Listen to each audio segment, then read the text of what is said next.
What if I told you that your annual cost of living isn't just your rent, groceries, and car payment? What if I told you there's a hidden tax on every single American? A tax you never agreed to pay. A tax that shows up nowhere on your paycheck stub, but a tax that adds up to thousands of dollars every year. I'm Tom, and this is Tom Thinks. I'm here to cut through the Wall Street jargon and give you the real talk on your money, even if it hurts your feelings a little bit. The hidden tax bill. Look, when we talk about the cost of living, we usually think about the obvious stuff: rent or mortgage, groceries, gas, health insurance. But what if I told you there's a whole other layer of costs that get baked into your life before you even see your paycheck? These are the systemic costs, the hidden taxes that come from living in a society with certain, let's call them features. Now here's the secret: these hidden costs aren't small, they're massive. And they're why that $100,000 a year salary doesn't feel like $100,000 anymore. Let me give you a concrete example. Every year, gun violence in America costs $557 billion. That's billion with a B, 557 billion. To put that in perspective, that's 5 times what we spend on the entire Department of Education, preschool through college, for millions of Americans. Now, who pays this $557 billion? We all do, whether you own a gun or not, whether you've ever been near gun violence or not. This cost gets distributed across our entire economy. It shows up in your taxes. About $12.62 billion of taxpayer money goes toward dealing with the aftermath of gun violence every single year. It shows up in your insurance premiums. It shows up in the cost of goods and services. Because here's the thing: when businesses have to pay for security, when hospitals have to treat gunshot victims, when police departments have to investigate shootings, those costs don't just disappear. They get passed on. To you, to me, to everyone. The average cost per American resident, $1,698 per year, every year, just for gun violence. Now I know what you're thinking, but Tom, I don't live in a high crime area. This doesn't affect me. Oh, but it does. Because this isn't just about direct medical bills or police investigations. This is about lost productivity. This is about quality of life. This is about what economists call externalities, the hidden costs of decisions that affect people who didn't make those decisions. When someone can't work because they're recovering from a gunshot wound, that's lost economic output. When a family has to care for a disabled loved one, that's lost economic output.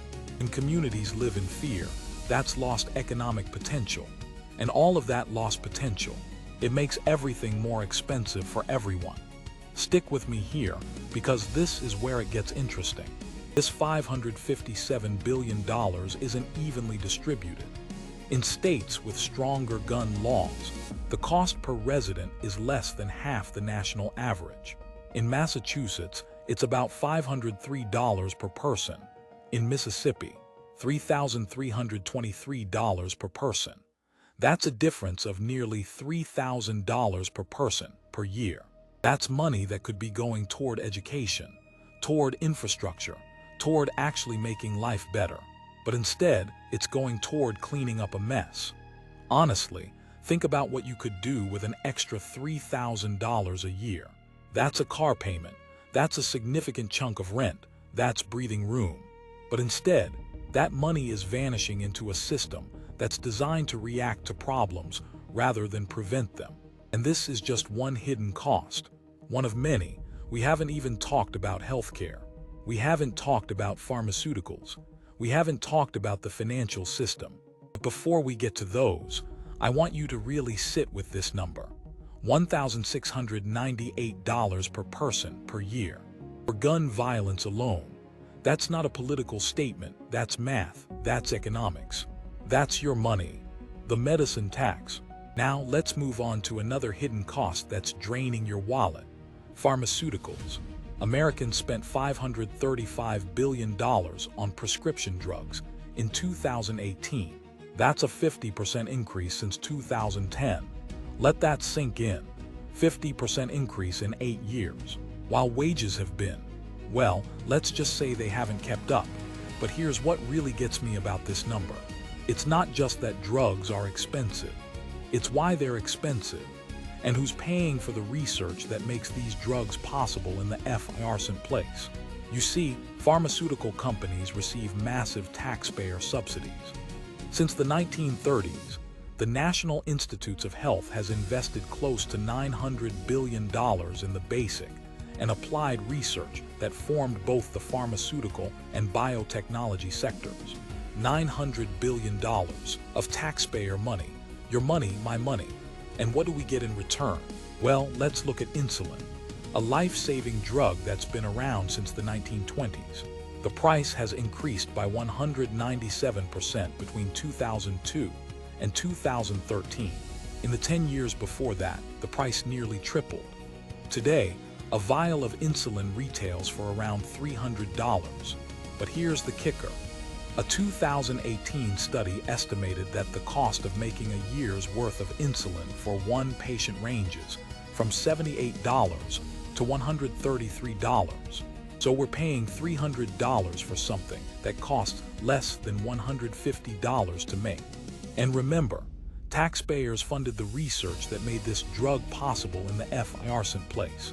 Now I know what you're thinking, but Tom, research and development is expensive.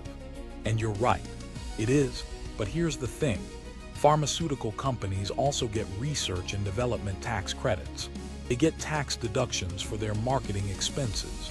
They benefit from patents that give them monopoly power, and they use tactics like evergreening, making minor modifications to existing drugs to extend their patents, and thicketing, flooding the patent office with applications to make it hard for competitors to enter the market. The result? Profit margins between 15 and 20% for the largest pharmaceutical companies. Compare that to 4 to 9% for non-drug companies, among the largest 500 globally. And the CEOs. In 2018 alone, the CEOs of Allergan, Johnson & Johnson, and Pfizer made a total of $90 million. Meanwhile, at least 1 in 4 Americans with diabetes have said they engaged in insulin rationing, using less insulin than needed to make doses last longer. This can lead to diabetic ketoacidosis, a fatal condition. People are literally dying because they can't afford medication that taxpayers helped develop. This isn't just a healthcare issue. This is a hidden tax on being sick, a hidden tax on having a chronic condition, a hidden tax on survival. And it's not just insulin. Look at hepatitis C drugs. Gilead Sciences launched Sovaldi at $1,000 per pill, $84,000 per treatment. After an investigation, the Senate Finance Committee concluded the company had pursued a strategy designed to maximize revenue with little concern for access or affordability. So here's the question. When you pay $300 for insulin that costs $78 to make, where does that extra $222 go? It's not going to research. Taxpayers already paid for that. It's going to marketing. It's going to executive compensation. It's going to shareholder returns. It's a hidden transfer of wealth from sick people to wealthy people. And it's baked into the cost of your healthcare, into your insurance premiums, into your co-pays. This is why healthcare feels so expensive, because it is expensive, but not for the reasons we're told, not because of innovation costs or research expenses, but because of a system that allows companies to charge whatever they want for products that taxpayers helped create. And this, my friends, is another piece of that $100,000 a year puzzle, the interest rate squeeze. Now let's talk about something that affects every single person with a mortgage, a car loan, a credit card, or any kind of debt. Interest rates. The Federal Reserve, our central banking system, has held interest rates steady at 5.25 to 5.5%. That's the highest level in over 2 decades. Now, on the surface, this might seem like a good thing if you're a saver. Higher interest rates mean higher returns on your savings account, right? Well, sort of. But let's be real. Most Americans aren't sitting on massive cash reserves. Most Americans are in debt.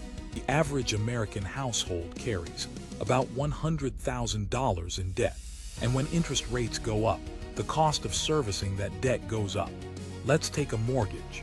On a $400,000 home with a 30-year fixed mortgage, a 1 percentage point increase in interest rates adds about $250 to your monthly payment.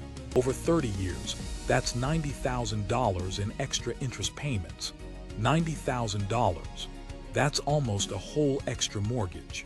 Now, think about what that does to housing affordability. Think about what that does to young families trying to buy their first home. Think about what that does to people trying to refinance. But it's not just mortgages, car loans, student loans, credit cards, business loans. Everything gets more expensive when interest rates go up. And here's the psychological impact. When debt becomes more expensive, people become more cautious. They spend less, they save more, they take fewer risks. This slows down the entire economy.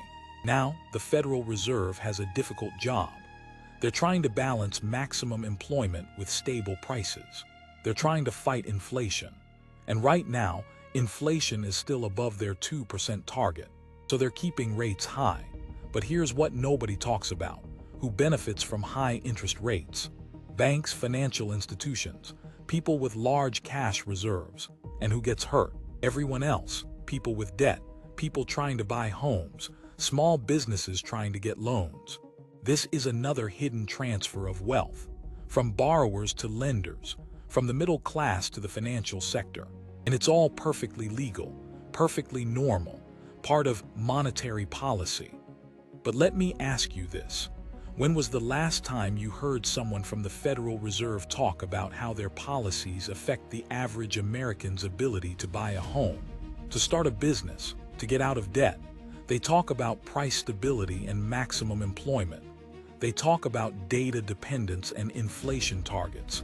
But they don't talk about the human cost, the family that can't afford a bigger apartment because mortgage rates are too high, the small business that can't expand because loan rates are too high, the recent graduate drowning in student debt who now faces even higher payments.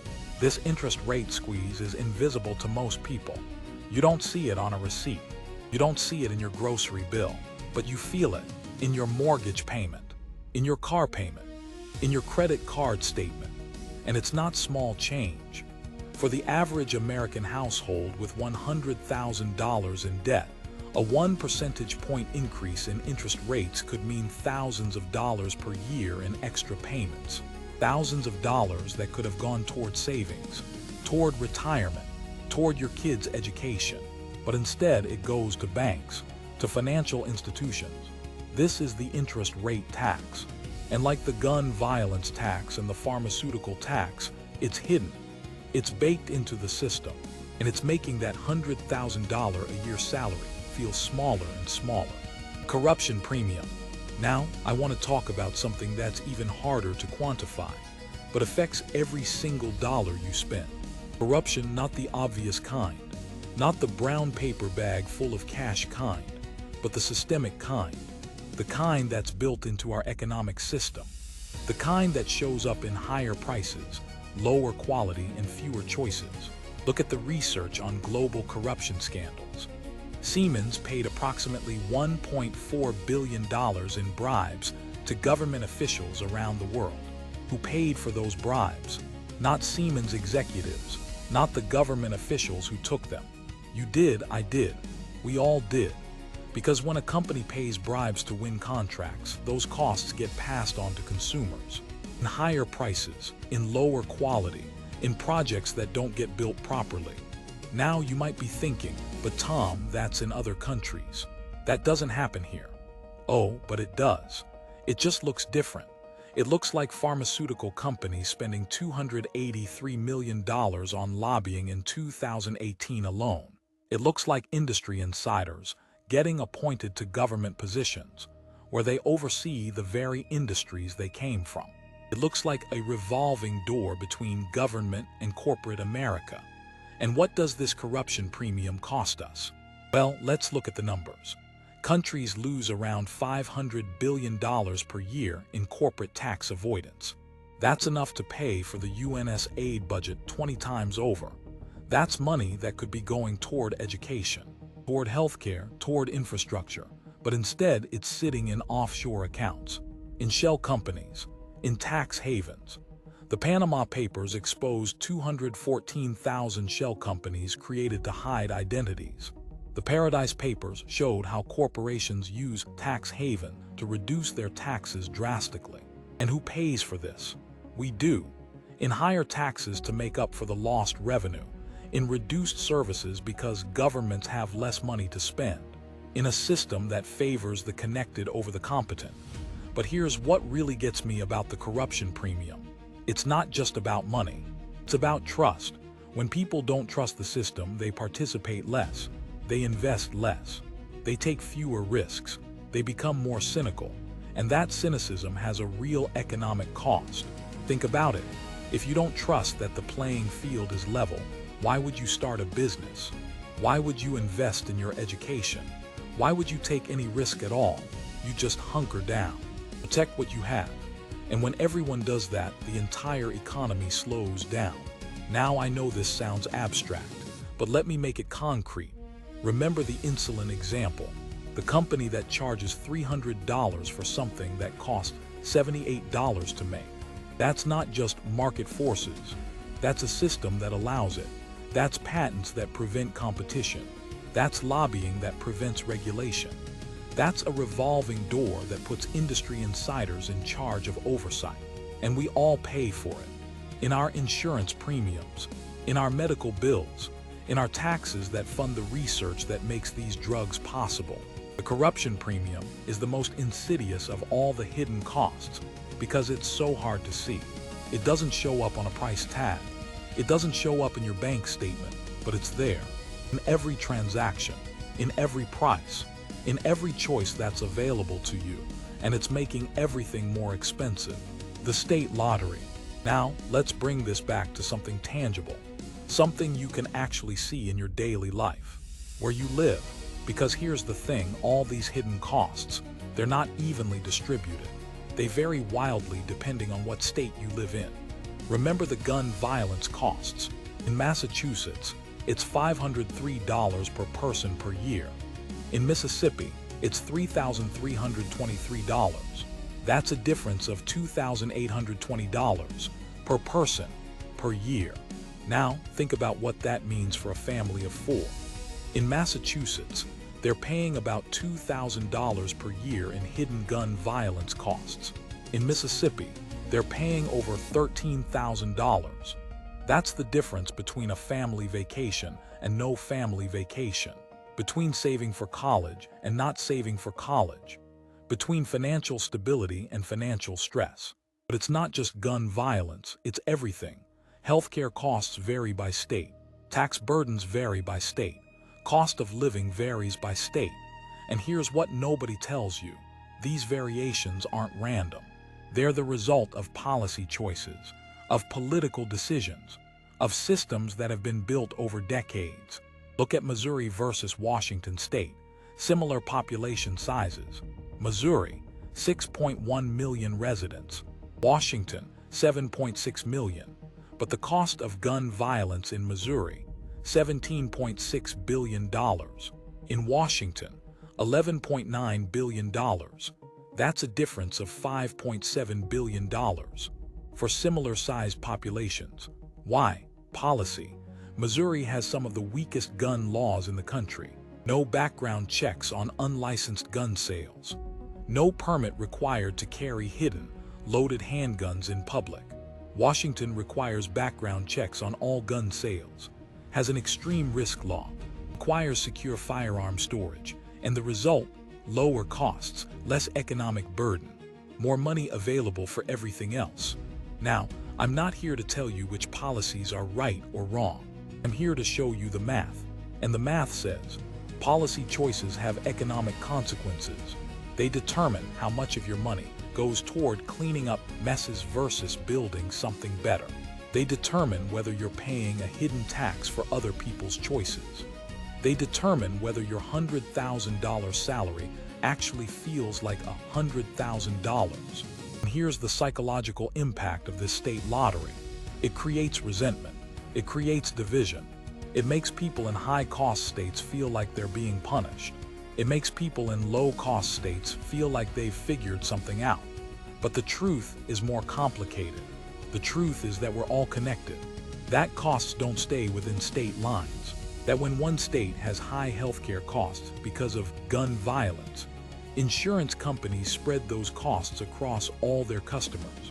That when one state has high pharmaceutical costs because of weak regulation, manufacturers charge those prices everywhere. That when one state has corruption that drives up prices, those prices affect national supply chains. State lottery isn't really a lottery, it's a system. And in that system, some people pay more, some people pay less, but everyone pays something. And the question we should be asking isn't, how can I move to a cheaper state? The question should be, why are there such massive differences in the FR's place? Why are some states paying thousands more per person for the same basic safety, the same basic health care, the same basic opportunity? This is the real hidden cost of our federal system. The cost of inconsistency, the cost of inequality, the cost of a patchwork of policies that create winners and losers based on geography rather than merit. And it's another reason why that $100,000 salary doesn't go as far as it should. Adding it all up. So let's do the math. Let's add up all these hidden costs and see what they mean for that $100,000 a year salary. By arson, the gun violence tax, $1,698 per person. For a family of 4, that's $6,792. Next, the pharmaceutical premium. This is harder to calculate per person, but let's be conservative. Americans spent $535 billion on prescription drugs in 2018. That's about $1,640 per person. For a family of 4, that's $6,560. Now, the interest rate squeeze. This varies based on your debt, but let's take the average American household with $100,000 in debt. A 1 percentage point increase in interest rates adds about $1,000 per year in payments. That's conservative. The corruption premium. This is the hardest to quantify, but studies suggest corruption adds at least 10% to the cost of goods and services.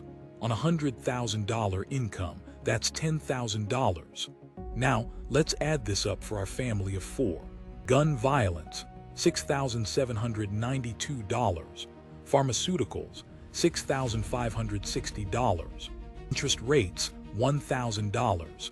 Corruption, $10,000. Total, $24,352. That's nearly $25,000 in hidden costs every year for a family of 4. On a $100,000 salary, that's 25% of your income. Gone. Before taxes, before rent, before groceries, before anything you actually choose to spend money on. Now I know what you're thinking, but Tom, this can't be right. This is too high. And you're right to be skeptical. These are estimates. These costs overlap. They're not perfectly additive, but here's what I want you to understand. Even if I'm off by 50%, that's still $12,000 in hidden costs. For a family of 4, that's still significant. That's still life-changing money. And here's the real kicker. These hidden costs are regressive. They hit lower-income families harder, because when you're living paycheck to paycheck, an extra few $1,000s in hidden costs isn't an inconvenience. It's a crisis. It's the difference between making rent and not making rent, between eating well and not eating well, between stability and chaos. This is why the middle class feels squeezed. This is why a $100,000 salary doesn't feel like $100,000. This is why people are working harder than ever but feeling poorer than ever. Because the system is taking a cut, a hidden cut, a cut you never agreed to, a cut you can't even see, but you feel it. In your bank account, in your stress levels, in your quality of life. Now the solution isn't simple. There's no magic policy that will fix all of this overnight. But the first step is recognition. Recognizing that these hidden costs exist. Recognizing that they're real. recognizing that they're affecting your life. The second step is asking better questions. Instead of why is everything so expensive, ask what hidden costs are baked into these prices. Instead of why can't I get ahead, ask where is my money really going. The third step is demanding transparency, demanding accountability, demanding a system where costs are visible, where choices have consequences, where the people who create costs pay for them. Look, I'm not here to depress you. I'm here to empower you. Because when you understand how the system works, you can start to make better choices. You can start to advocate for change. You can start to build a life that isn't constantly being drained by hidden costs. The $100,000 a year crisis isn't about inflation. It isn't about wages. It's about a system that's designed to extract value without providing value. A system that's become so complex, so opaque, that most people don't even know they're being taken advantage of. But now you know. And knowing is the first step toward changing. Thanks for thinking with me. Found this interesting? Subscribe to the channel.